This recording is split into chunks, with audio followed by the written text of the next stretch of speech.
Well, after months of deliberation, I finally deleted WhatsApp. So I decided to make this video to help you form an opinion for yourself and make a final decision as to your future with WhatsApp. So to make a decision, let's look at the privacy policy of WhatsApp. Basically, this is what the privacy policy looks like, and at the get-go it looks like a very privacy friendly company, but then if you look at the specific wordings, then you realize that there are certain loopholes which have been left there intentionally so that they can enforce their views onto you. So I'll read it for you so that it'll make your life easier, and I'll interpret it for you, but you can always access it using the link in the description box below. So WhatsApp collects the following information. It looks at the phone numbers which you provide to them. It looks at the connections you have. It looks at the messages that you send using the platform, your account information like your profile picture, your name, your status.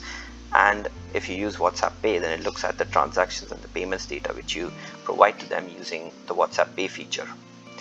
So other than this, it automatically collects your usage time, your user behavior, the phone model, the operating system, the IP address, the internet service provider, the location data, and the information it gets about you from other third parties like your friends, family, or other companies. And this is a handful, I agree.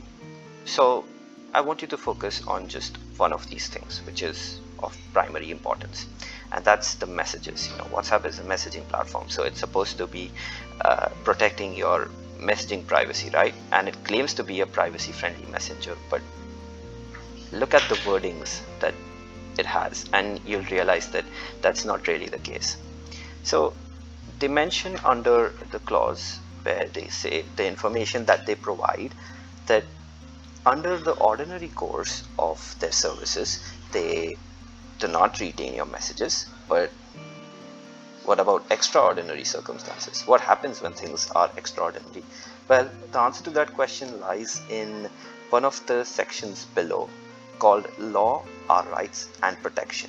Well, they say that if they have a good faith belief that you are breaching their terms of service, or if you're doing something illegal, or you are infringing on their rights, or if the government requests them to retain your information, then they will. So basically, in a nutshell, WhatsApp cares about your privacy only until either they get to make money through Facebook by giving your data to Facebook and then from Facebook to other third parties, because really after the 15th of May they are going to share almost all information that you get through WhatsApp business to Facebook and then from Facebook to third party companies. That's been Facebook's goal all along. Or if they are asked to comply by the government either through the Patriot Act or through new laws passed in different governments all around the world, or if you breach their version of truth, which is their terms of policy. So if they think that you should not be conservative, or if you should not believe in God, and if you're spreading messages of God on their platform, then they can easily deplatform you. And this is why I have chosen to take a stand. I do not want to be guilty until proven innocent, because that's not how justice systems are supposed to work. I do not want to be censored for questioning them or for questioning anyone, because I have a right to question people. I have a right to question the truth, because I am a seeker of truth just like them, and they cannot claim their truth to be the truth. I am a master of my own liberty, and I do not want to be questioned for that, because liberty is my right. The world is changing rapidly. The consumer is no longer the king as under a capitalist system. We have a new king who rules over 2.6 billion people, and his empire is strong. He can remove anyone from his empire at the snap of his fingers, and anyone or no one for that matter can do anything about that. Let that sink in. I refuse to bow down to this false king.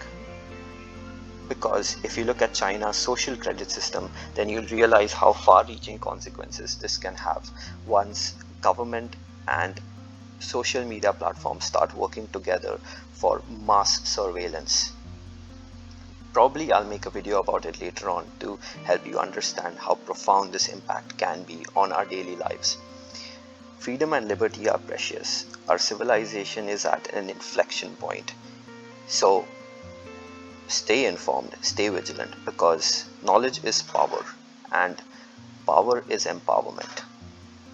Don't forget to like, share and subscribe this video before you close this link, because it helps spread the word to thousands of people out there who would like to share this or like to know about such information.